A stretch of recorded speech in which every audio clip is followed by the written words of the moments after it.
इस वीडियो में हम चर्चा कर रहे हैं लेबर क्लास और पॉलिटिशियंस जो पॉलिटिक्स रही है ब्रिटिश इंडिया में वो लेबर क्लास क्या थी। सबसे पहले देखते हैं लेबर कौन जो फैक्ट्रीज में काम करते हैं। जनरली इनकी बात हो रही है, लेकिन द क्वेश्चन इज फैक्ट्रीज में काम क्यों करेंगे, क्योंकि इंडिया तो हमेशा से एग्रारियन इकोनॉमी रहा है। यानी कि भारत तो कृषि प्रधान देश है। भारत में जो मूल आधार रहा है अर्थव्यवस्था का वह तो कृषि रहा है। लेकिन ऐसा क्या कारण आ पड़ा, देखते हैं। कारण है डिस्ट्रेस इन एग्रेरियन इकोनॉमी। जो कृषि अर्थव्यवस्था है उसमें संकट। संकट कैसे? ब्रिटिशर्स ने जो अपनी लैंड रेवेन्यू पॉलिसी स्टार्ट करी थी, लैंड सेटलमेंट टाइप टाइप के, उनसे जो इंडियन एग्रेरियन इकोनॉमी थी वो पूरी तरीके से नष्ट नाबूद हो जाती है। अब जब गाँवों में कमाने खाने के लिए कुछ नहीं है तो लोग माइग्रेट करने चले जाते हैं कहाँ पे? शहरों की तरफ। और फैक्ट्रीज में बनते हैं वो लेबर्स। इस तरीके से फैक्ट्रीज में लेबर्स की संख्या दिन प्रतिदिन बढ़ती जा रही थी। और जब संख्या बढ़ेगी यानी कि डिमांड अधिक है और सब सॉरी जब सप्लाई अधिक है लेबर्स की लेकिन डिमांड कम है, तो सीधी-सी बात है लेबर्स की जो वेजेस होंगी यानी कि इनका जो मेहनताना मज़दूरी वो बहुत ही कम हुआ करती थी। स्लम्स की कंडीशन में रहने के लिए मजबूर थे, लंबे घंटों तक ये काम करते थे, ना कोई मूलभूत जो कह सकते हैं एमिनिटीज़ थी इनके लिए उपलब्ध नहीं थी। साइक्लिकल माइग्रेशन का मतलब क्या है? चक्रीय माइग्रेशन हुआ करता था। 4 महीने तो वो फैक्ट्रीज़ में काम करते थे, लेकिन जब खेती-बाड़ी का कुछ काम आता था, तो वापस 2 महीने के लिए अपने गाँव चले जाते थे। यही है साइक्लिकल माइग्रेशन। डुअल सेल्फ यानी कि एक ही व्यक्ति 2 था। वो एक तरफ किसान भी था, कुछ महीनों तक वो पीज़ेंट भी था, कृषक भी था, कुछ महीनों तक इंडस्ट्रियल लेबर वर्कर भी तरीके से काम करते थे। आम तौर पर उस समय जो थे, वो डिवाइड हुआ करते थे, यानी कि आपस में एक मत नहीं थे। प्रॉब्लम्स कितनी भी थी, लेकिन तब भी धर्म के आधार पर, कहीं कास्ट के आधार पर सब अलग-अलग थे। वो क्लास नहीं बन पाए, यानी कि जातियों पे आधारित थे, धर्म पे आधारित थे, लेकिन वो कभी वर्ग नहीं बन पाए। क्योंकि वर्ग जो एक साथ बनते हैं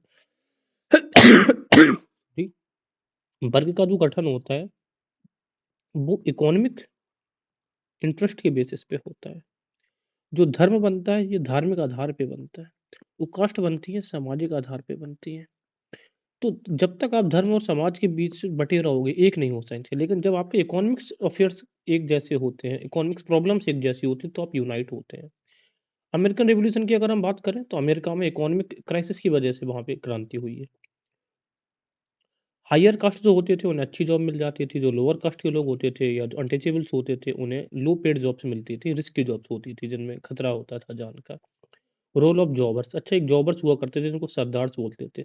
अभी भी वैसे ही हैं लोग। आप जब गाँव से शहरों की तरफ जाएँगे तो डायरेक्ट किसी कंपनी में काम नहीं मिलेगा, वहाँ पे ठेकेदार बैठे हैं आपको काम देने वाले, उन्हीं को सरदार्स बोले जाते हैं।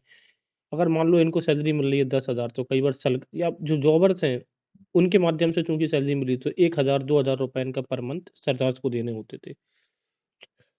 काम में जेंडर इनइक्वालिटी थी, विमेन को अनस्किल्ड काम मिलता था, कम पैसे मिलते थे, low paid jobs. Dipesh Chakrabarty कहते हैं, "they were very perfectly aware of their poverty, conscious of power relations in factory and dissatisfied about their subordination in jobs." Dipesh Chakrabarty historian जो है, वो कहते हैं कि वो सब अपनी गरीबी से वाकिफ़ थे, बहुत अच्छे से जानते थे कि वो क्या कर रहे हैं। उन्हें ये भी पता था कि वो बहुत नीचे स्तर पर हैं, उनको conscious of power relations in factory. इसके अलावा और जो भी वो दोयम दर्जे के कार्य कर रहे थे, उनसे वो अनसैटिस्फाइड भी थे। कम्युनल लॉट्स भी हमें देखने को मिलते हैं, जैसे कि तल्ला रॉयट हुआ कलकत्ता में 29 जून 1897, तो तल्ला रॉयट इन कलकत्ता 1897। उसी तरीके से अगर हम देखेंगे, तल्ला रॉयट्स के अलावा मछली बाजार रॉयट कानपुर में 1913 में भी हुआ। बाबू अल कुली के जैसा संबंध होता है, वो middle class trade union leaders के बीच में संबंध था लेबर्स का, ठीक है? इसके अलावा अगर आप बात करेंगे वर्कर्स एटीट्यूड, आखिर में जो लेबर्स थे, वो ब्रिटिशर्स की तरफ किस तरीके से रिस्पॉन्ड कर रहे थे? तो वो उन्होंने ऐसे रिस्पॉन्ड किया है towards colonial state was shaped by their early experiences. अब ये अर्ली एक्सपीरियंसेस जैसा उनको हुआ, उसी के हिसाब से उन्होंने ब्रिटिशर्स को या फैक्ट्रीज़ में जो मालिक थे, उनको भी रिस्पॉन्ड किया।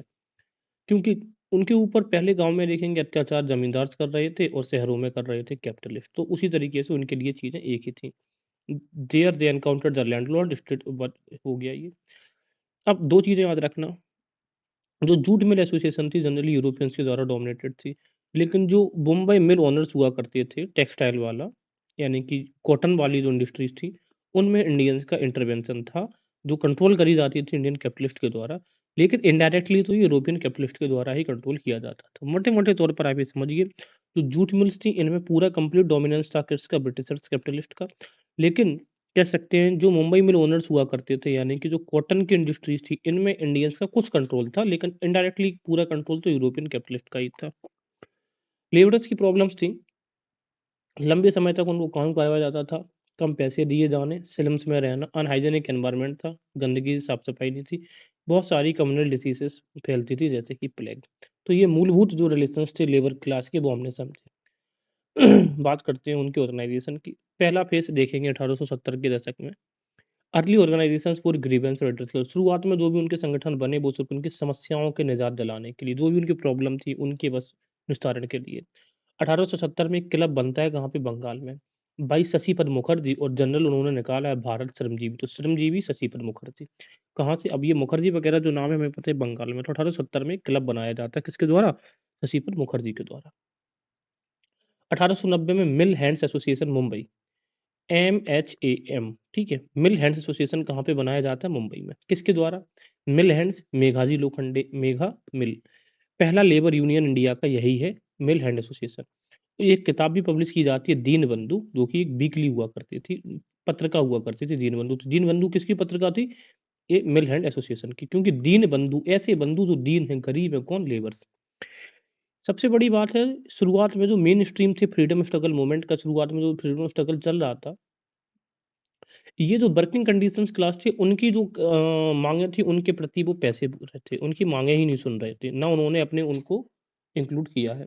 क्योंकि उनका मानना ये था कि शुरुआती जो राष्ट्रीय जो नेशनलिस्ट हुआ करते थे, उनके एजेंडा में सिर्फ़ पॉलिटिकल प्रॉब्लम्स को डिस्कस करना था, ना कि सोशल और इकोनॉमिक प्रॉब्लम्स को डिस्कस करना था। इस वजह से, ठीक है? वो ये सोचते थे कि अगर उन्होंने सोशल या इकोनॉमिकल प्रॉब्लम्स को अपने प्रोग्राम्स में लाना स्टार्ट कर दिया, अपने एजेंडा में लाए, तो इससे जो फ्रीडम मूवमेंट है, वो कमज़ोर हो सकता है। But press supported peasant causes, लेकिन जो मीडिया थी उन्होंने पीजेंट्स को सपोर्ट किया है। जैसे कि Maratha by G S Agarkar, G S Agarkar जो न्यूज़पेपर निकालते थे मराठा, उसने भरपूर सपोर्ट किया है लेबर क्लास को in the region of Mumbai. Lancashire textile mill owner enable to compete Indian textiles and market demand for commissions. अब बात ये है कि एक तो देखेंगे कि लंकाशायर कहाँ पे है? ब्रिटेन में। ब्रिटेन की टेक्सटाइल मिल ओनर भी हूँ और इंडिया में भी कॉटन टेक्सटाइल है। तो कॉटन टेक्सटाइल जो इंडिया में है, उससे लंकाशायर जो टेक्सटाइल है, वो कम्पीट नहीं कर पा रहे थे। इस वजह से उन्होंने डिमांड करी सरकार से कि उन्हें कमीशन दिया जाए, जिससे कि उनकी चीज़ों के दाम कम हों और उनकी मार्केट में मांग बढ़ जाए, ज़्यादा बिक्री होगी, ज़्यादा सेल्स होगी। अगर सेल्स किसी चीज़ की अधिक होती है, तो सीधी सी बात ये है कि फायदा किसका होगा? जो सेल्स करने के लिए वहाँ पे प्रोड्यूस कर रहे होते हैं। पहला फैक्ट्री एक्ट आता है 1881 में। अब पहला फैक्ट्री एक्ट 1881 में आया, ये आया 1891। अब 1881 में उस समय जो गवर्नर है या वाइसरॉय है, वो कौन है? रिपन है। तो 1881 और 91 का दोनों इंटीग्रेटेड करके पढ़ेंगे। इसमें क्या हुआ कि 7 वर्ष के चिल्ड्रन को बैन कर दिया गया इंडस्ट्रीज़ में काम करने के लिए। अब जो 7 से 12 साल के होंगे उनके लिए मैक्सिमम टाइम रख दिया गया, 9 घंटे मैक्सिमम काम करेंगे। 4 हॉलिडेज़ मिलने लग गए थे मंथ में, किसे? बच्चों को, बड़ों को नहीं, बच्चों को। Dangerous machines should be fenced, यानी कि जो खतरनाक मशीनें हैं उनकी हदबंदी की जानी चाहिए। जैसे 7 साल और ये 9 साल का ये रेशियो है, तो ये अपोज़िट हो गया। यहाँ पर अब 9 साल से कम बच्चों के लिए ये बैन कर दिया जाता है। मैक्सिमम जो घंटे हो गए वो 7 हो गए, जैसे इसमें 7 और 9 था, ये ईयर था, ये आवर्स थे, और यहाँ पर ये 9 और 7 हो गया, रिवर्स हो जाता है rule. Maximum 11 hours for women, इसमें क्या हुआ 1891 में 11 घंटे अधिकतम काम कौन करेंगी? महिलाएँ, ये 2 चीज़ें। जब ये 2 फैक्ट्री एक्ट 1881 आए, तो ब्रिटिशर्स ये कह रहा है कि हमने तो यहाँ पे लेबर क्लास की जो कंडीशंस है उसमें इम्प्रूवमेंट्स लाने के लिए, सुधार करने के लिए किया है। लेकिन जो नेशनलिस्ट लीडर्स हैं वो ये कह रहे हैं कि देखो भाई, चूँकि लंकाशायर टेक्सटाइल मिल ओनर अब इंडिया से डिमांड नहीं कर पा रहे हैं, इंडिया से कम्पीट नहीं कर पा रहे हैं, इस वजह से ये जो 2 फैक्ट्री एक्ट आए हैं, इंडिया में जो प्रोडक्शन हो रहा है अब तक, उसको इनहिबिट करने के लिए हुआ है, इसमें अवरोध पैदा करने के लिए हो, जिससे कि भारतीय बाज़ार या भारतीय जो मिल ओनर्स हैं उनको घाटा हो जाए। तो इन्होंने इनको first factory act 1881 and the second factory act 1889 को हिंड्रेंस माना है, कि अवरोध है ये भारतीय अर्थव्यवस्था के लिए। INC supported labours fully. After such restrictions Indian textile mills came on backfoot, जब इस तरीके के रिस्ट्रिक्शंस आ गए कि अब देखो सिर्फ 9 घंटे काम हो रहे थे और 9 वर्ष से नीचे के बालक काम नहीं कर पा रहे थे, अब यहाँ पे 7 घंटे सिर्फ काम हो रहा था। तो सीधी-सी बात है, यहाँ पे प्रोडक्शन में कमी आ जाती है। तो जो इंडिया के जो टेक्सटाइल मिल्स ओनर हैं, वो बैकफुट पर आ जाते हैं। On the matter of English capitalist versus Indian labours, कहने का मतलब है कि जहाँ पर अंग्रेजी कैपिटलिस्ट और भारतीय लेबर की बात थी, वहाँ पे आईएनसी यानी कि इंडियन नेशनल कांग्रेस ने पूरी तरीके से इंडियन लेबर को सपोर्ट किया। लेकिन जहाँ पर इंडियन कैपिटलिस्ट भी हैं, फैक्ट्रियाँ इंडियंस की हैं और यहाँ पर इंडियन लेबर्स भी हैं। तो यहाँ पर ब्रिटिश ने एक बैलेंस्ड अप्रोच अपना के रखी थी। किसने? नॉट ब्रिटिश, इंडियन नेशनल कांग्रेस ने। 1899 में क्या होता है? Great Indian peninsula railway strikes by signal workers, first organised strike India. भारत में पहली जो स्ट्राइक ऑर्गेनाइज करी गई लेबर्स के द्वारा, वो है 1899 में। कौन सी? Great Indian peninsula railway strikes. तो पहला फेज हमने लेबर्स का जो देखा वो है अर्ली ऑर्गेनाइजेशन। शुरुआत में सिर्फ अपनी ग्रीवेंस का रिड्रेसल चाहिए, जो उनकी शिकायतें हैं बस वो दूर हो जाए। दूसरा सेकंड फेज स्ट्रगल फेज, अब ये है 1903 से 1908 तक। 1903-1908 का दौर कौन सा दौर है? जब यहाँ पे क्रांतिकारी गतिविधियां शुरू हो गई हैं और 1905 में हम क्या देखेंगे? बंगाल का विभाजन। ये उस दौर की बात है। इस समय ओरिजिन ऑफ ऑक्यूपेशनल वर्कर्स, जो व्यावसायिक जो वर्कर्स हैं उनका जन्म हो रहा है। लेबर ऑर्गेनाइजेशन पावर, यानी कि लेबरों की जो शक्ति लेबर जो ऑर्गेनाइजेशन है उनकी शक्ति यहाँ पर शो होगी इस फेस में। 16 October 1905 on the day of Bengal division, जिस दिन ये लागू प्रभावी हुआ बंगाल विभाजन, labour conducted strikes all over Bengal. Labours ने पूरे बंगाल में स्ट्राइक्स करी हैं। कब? 16 अक्टूबर 1905 की ये तारीख आपको याद रखनी चाहिए, जिस दिन बंगाल विभाजन प्रभावी हुआ है। लेबर्स ऑर्गेनाइजेशन और इंडियन नेशनल कांग्रेस ने एक दूसरे का साथ दिया, इस मूवमेंट को सक्सेसफुल बनाया। Labour class also included broad political questions along with economical demands questions in struggle manifesto. तो लेबर क्लास ने जो पॉलिटिकल क्वेश्चंस के अलावा अपनी जो इकोनॉमिक डिमांड्स थी उनको भी मैनिफेस्टो में रखा। Non cooperation by press, railway workers, jute and cotton mill labours. देखो सीधी सी बात है, नॉन कॉपरेशन मूवमेंट जब हुआ 1905 में, तो बंगाल विभाजन हो रहा था, लेकिन उसी समय जो रेलवे वर्कर्स थे, जूट और कॉटन में जो वर्कर्स काम कर रहे थे, उन्होंने असहयोग किया किसका? सरकार का। ठीक है, जैसे कि मिल लेबरर्स, जैसे कि हर्ड वन कंपनीज की shipyard construction was ignored. Hip जो हीड वन कंपनी शिपयार्ड थी उसमें कंस्ट्रक्शन चल रही थी, तो बच्चों को जो लेबर्स थे उन्होंने उसको कंस्ट्रक्शन बंद कर दिया था। तो ये सपोर्ट था उस समय बंगाल विभाजन को, के आंदोलन को। 1908 में तिलक जेल फॉर 6 ईयर, तिलक को जेल हुई थी और ये अप्रैल 1914 में वापस लौट कर आए थे Tilak. Mumbai textile labour went on 1 week strike. जो मुंबई के जो टेक्सटाइल लेबर थे वो एक सप्ताह की किस पे? स्ट्राइक पे जाते हैं, यानी कि हड़ताल पर। तो भारत में ये पहली पॉलिटिकल स्ट्राइक होती है किसके? तिलक के जेल जाने पर 1908 में। अब चूंकि तिलक भी महाराष्ट्र के थे, तो ये मुंबई टेक्सटाइल लेबर्स के द्वारा करी गई है। अब देखते हैं INC from the very beginning took an एम्बाई violent position. कहने का मतलब है इंडियन नेशनल कांग्रेस ने शुरुआत से लेबर्स का एकदम ओपनली सपोर्ट किया हो तो ऐसी कोई बात नहीं। उन्होंने स्टार्टिंग में ओपनली सपोर्ट नहीं किया। क्यों? क्योंकि उनका ये मानना था कि अगर हम इकोनॉमिक या सोशल डिमांड्स को अपने एजेंडा में लाएंगे तो हमारा जो फ्रीडम मूवमेंट है ये कहीं ना कहीं कमजोर पड़ जाएगा। लेकिन स्वदेशी मूवमेंट के समय में leaders support these strikes only to harness their own political gains. जब स्वदेशी मूवमेंट चल रहा था 1905 में, तो जो लेबर्स की जो स्ट्राइक थी इनको सपोर्ट किया है आईएनसी ने। क्यों? जिससे कि उनका फायदा हो, यानी कि उनका जो प्रेशर है गवर्नमेंट के ऊपर बढ़े। 1918 आते आते तक जो वर्किंग क्लास थी वो अपने आप को अब राष्ट्रीय पटल पर असर्ट करने लग गए थे और अब इंडियन नेशनल कांग्रेस के लिए बहुत मुश्किल हो गया था उनको अवॉइड करना। आईएनसी ने सपोर्ट किया उनको क्लियरली। जहां पर यूरोपियन कैपिटलिस्ट और भारतीय मजदूरों की बात थी वहां पर उन्होंने भारतीय मजदूरों को सपोर्ट किया। लेकिन जहां पर इंडियन कैपिटलिस्ट और इंडियन लेबर्स की बात थी तो यहाँ पर उन्होंने एक तरीके से बैलेंस्ड अप्रोच को अपनाया है। देखते हैं तीसरा फेज स्टार्ट होता है फॉर्मेशन ऑफ ट्रेड यूनियंस। 1918 से 1922 के फेज को हम कहते हैं ट्रेड यूनियनों का काल। 1917 में ऐसा क्यों हो रहा था? 1917 में बोल्शेविक रिवॉल्यूशन रसिया में हो चुका था, जिसने कि मोमेंटम प्रोवाइड करवाया भारत में लेबर कॉज को। 1918 में बीपी वाडिया ने एस्टेब्लिश किया मद्रास लेबर ऑर्गेनाइजेशन, पहला मॉडर्न ऑर्गेनाइजेशन। बीपी वाडिया से पहले एनी बेसेंट की जो थी लेबर जो होम रूल मूवमेंट था उसमें काम कर चुके थे बीपी वाडिया। तो बीपी बढ़िया बढ़िया ने 18 में क्या? मद्रास लेबर ऑर्गेनाइजेशन, पहला मॉडर्न ऑर्गेनाइजेशन भारत का मद्रास लेबर ऑर्गेनाइजेशन है। याद रखने का तरीका है एम से मद्रास, एम से मॉडर्न। मद्रास लेबर ऑर्गेनाइजेशन में कौन कौन थे? जी बी रामन रामनजोलु और जी चेलोपेट्टी चेट्टी। तो रामनजोलु और चेलोपेट्टी चेट्टी मद्रास लेबर ऑर्गेनाइजेशन से जुड़े हुए थे। बीपी बाड़िया ही वह व्यक्ति हैं जब आईएलओ में 1919 में भारत का रिप्रेजेंटेशन करने वाले व्यक्ति हैं बीपी बाड़िया। हालांकि एनएम जोशी, नारायण मल्हार जोशी ने 1920 में रिप्रेजेंटेशन किया आईएलओ में। तो याद रखना 1919 में बीपी बाड़िया ने किया रिप्रेजेंटेशन और नारायण मल्हार जोशी ने 1920 में किया।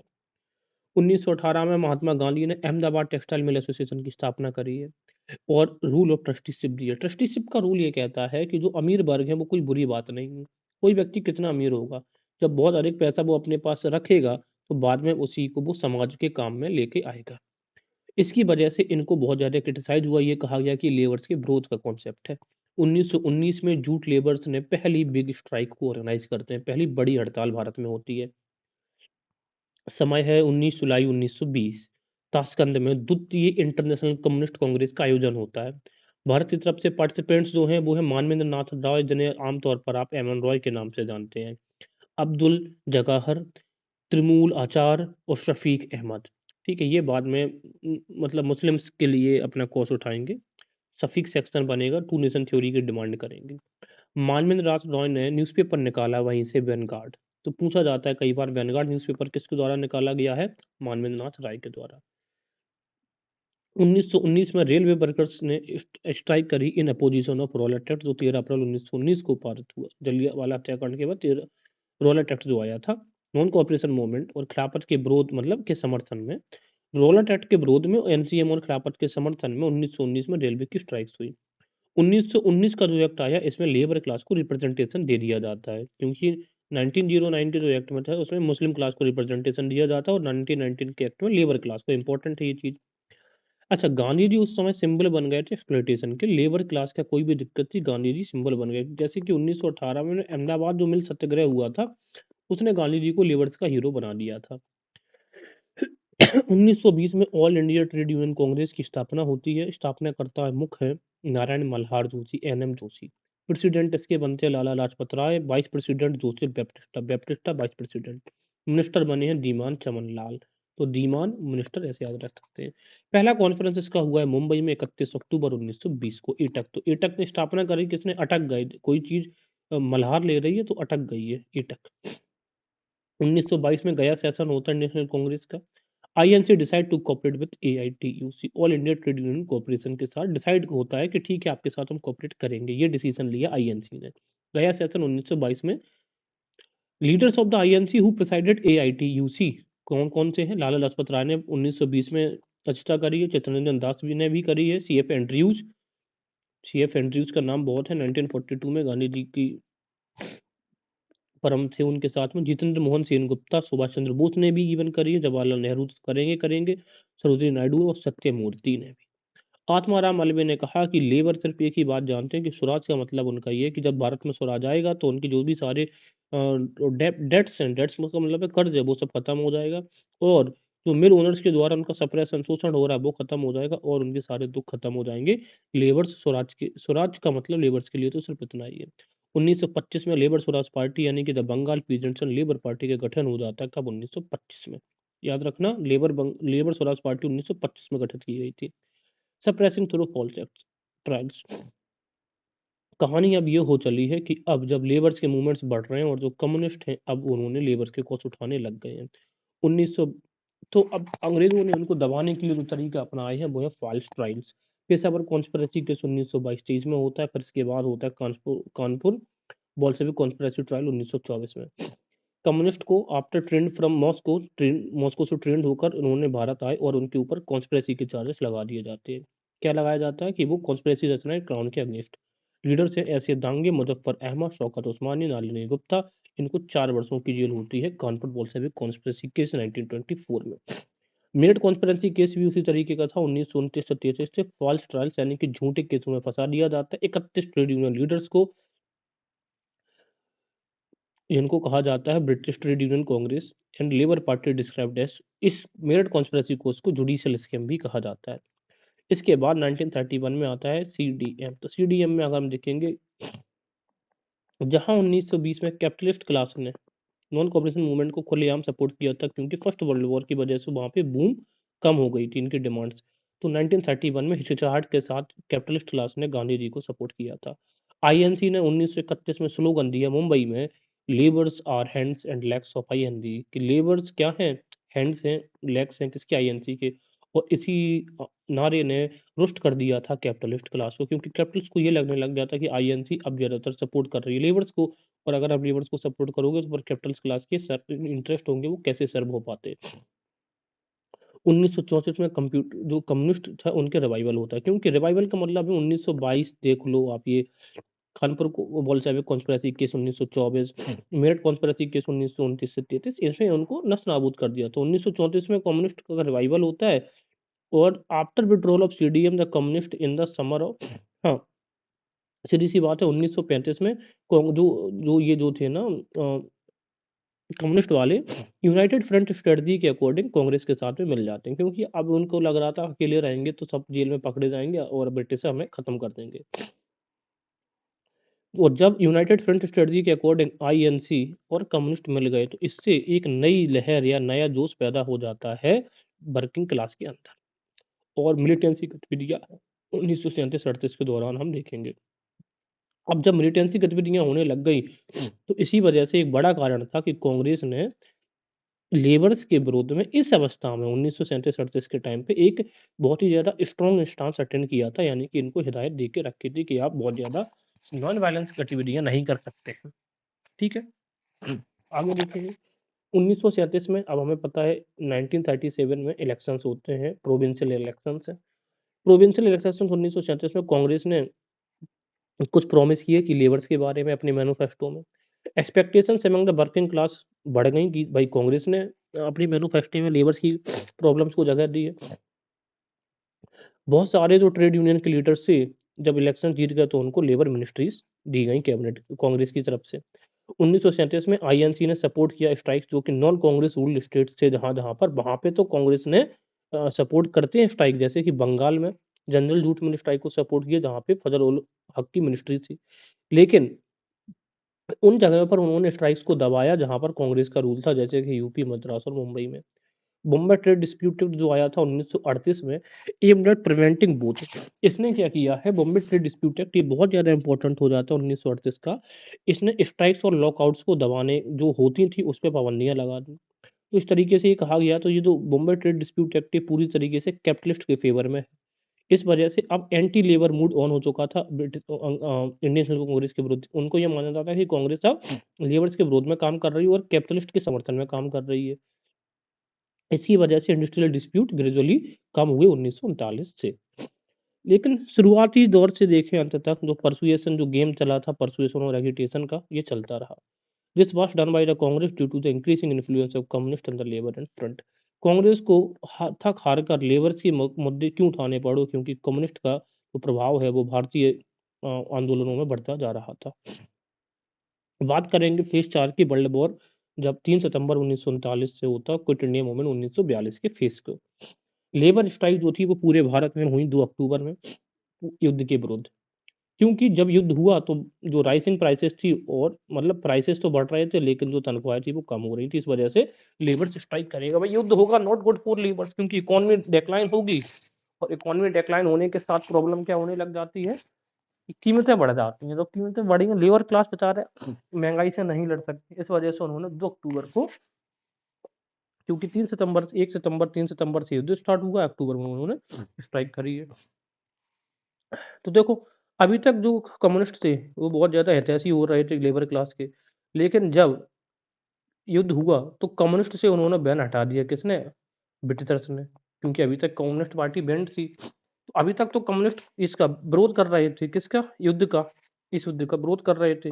लेकिन जब बैन हट गया तो कम्युनिस्ट जो थे एम एन रॉय, इन्होंने सरकार का समर्थन करना शुरुआत कर दिया और बॉयकॉट कर दिया क्विट इंडिया मूवमेंट 1942 का।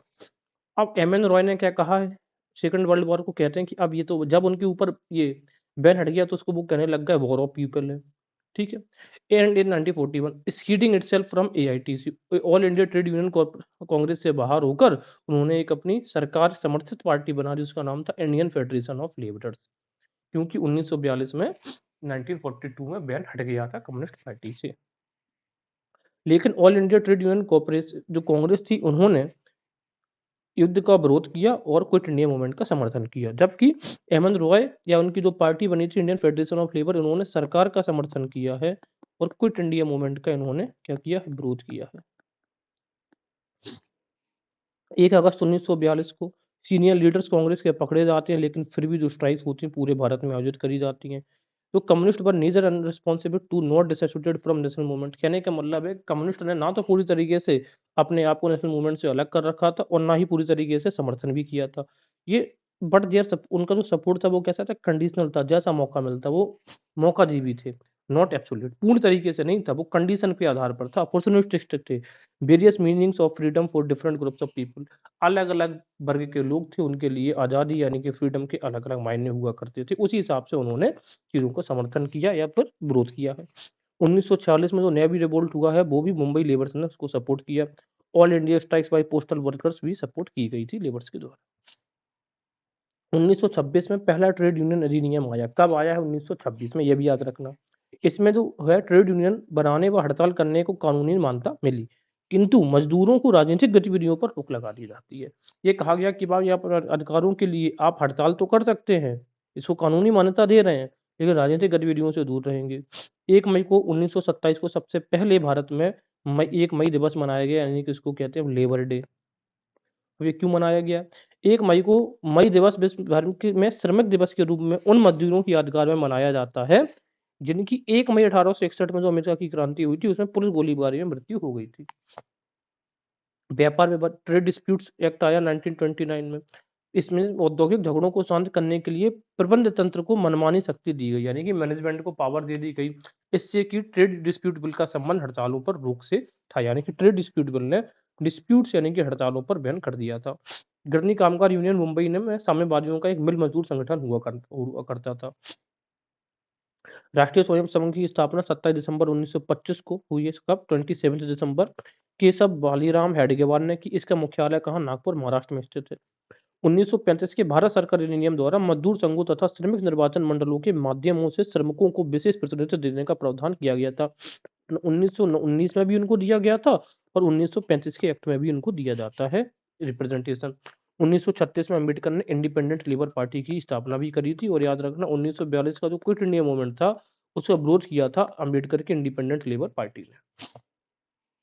1937 के जो चुनाव हुए थे उसके बाद सरकार ने कानपुर में याद रखना यूपी जीके के लिए इंपॉर्टेंट और हो जाता है। श्रमिकों की जो हड़ताल हुई थी उसकी जांच के लिए डॉक्टर राजेंद्र प्रसाद की अध्यक्षता में कमेटी बनी थी। तो पूछेगा क्वेश्चन कि कानपुर श्रमिक जांच समिति किस वर्ष? तो 1937 में। और इसके अध्यक्ष कौन थे? Rajendra Prasad. Bombay industrial dispute act 1938 बता ही दिया था, उससे हड़ताल पर रोक लगा दी जाती। ट्रेड डिस्प्यूट एक्ट 1929 से भी हड़ताल पे रोक लगी थी। 1946 में डाक तार विभाग के कर्मचारियों की अखिल भारतीय हड़ताल हुई है। तो डाक तार विभाग की हड़ताल कब हुई? 1946 में। अगस्त 1940 में दक्षिण भारत के रेल मजदूरों ने हड़ताल करी, ठीक है। 1948 में हिंदू मजदूर सभा की स्थापना कांग्रेस के समाजवादी गुट जो था ना सीएसपी, कांग्रेस सोशलिस्ट पार्टी ने 1948 में हिंद मजदूर सभा की स्थापना की है।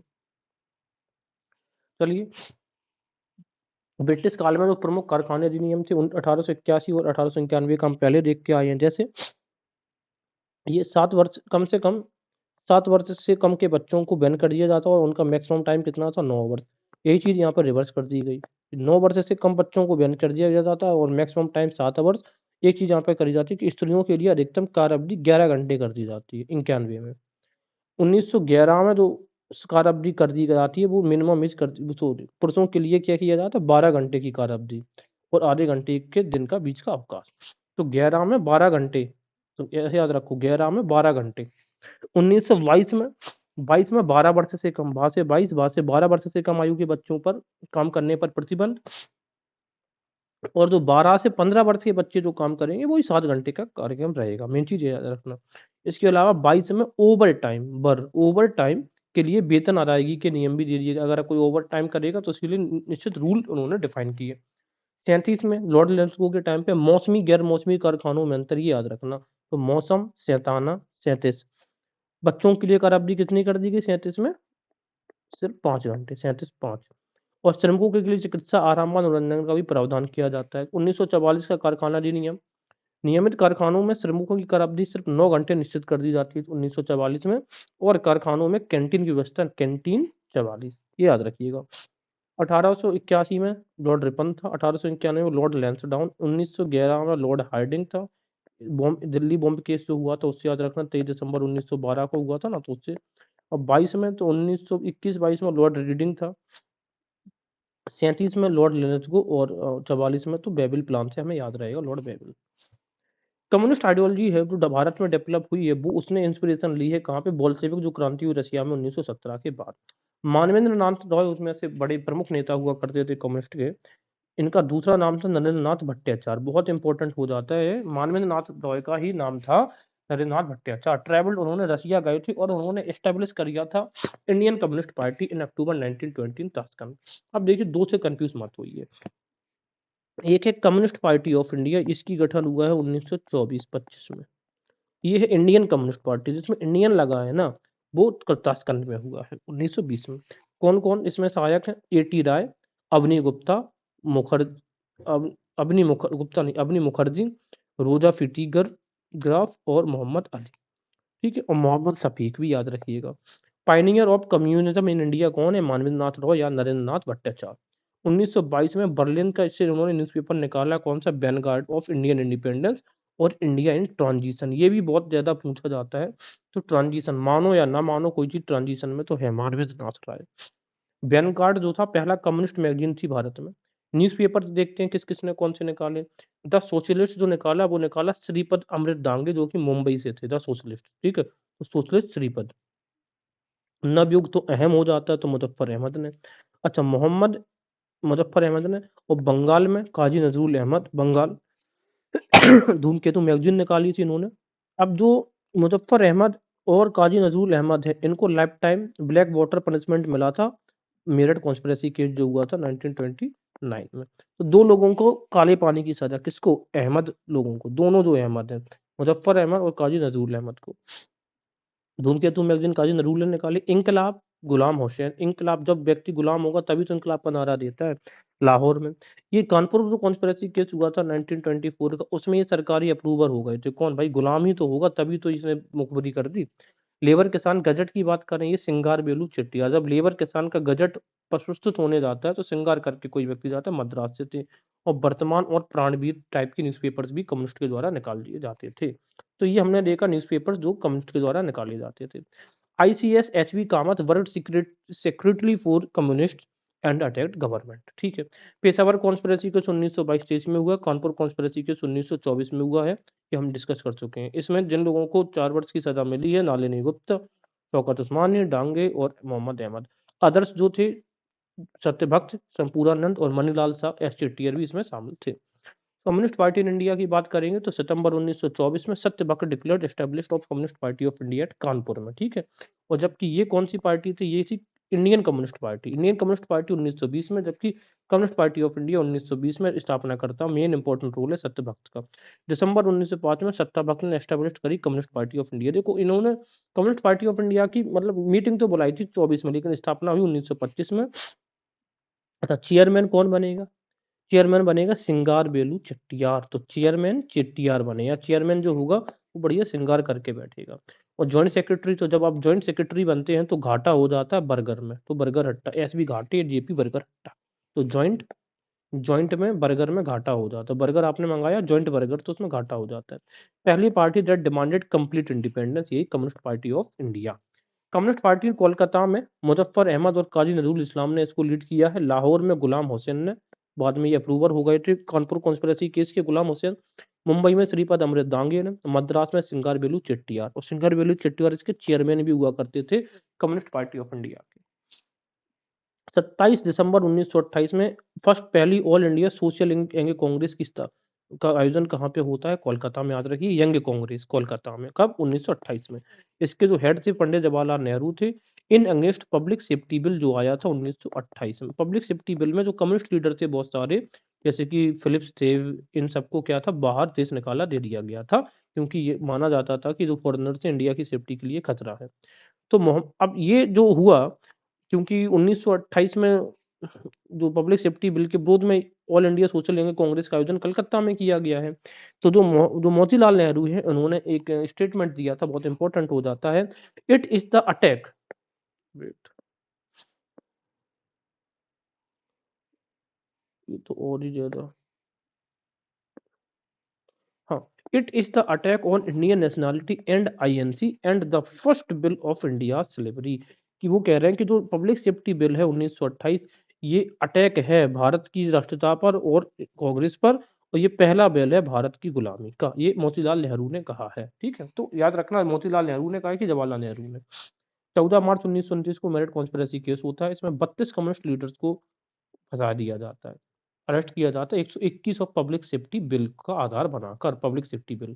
जो लीडर्स और 3 फॉरेनर्स इसमें जो पकड़े गए थे, फिलिप स्प्राटे 12 साल जेल में रहे। फिलिप स्प्रेटे ने स्पेंड किए कितने 12 years in jail. Brian Bradley, जिन्होंने दत्ता ब्रैडले थीसिस दी थी, और लेस्टर हचिंसन।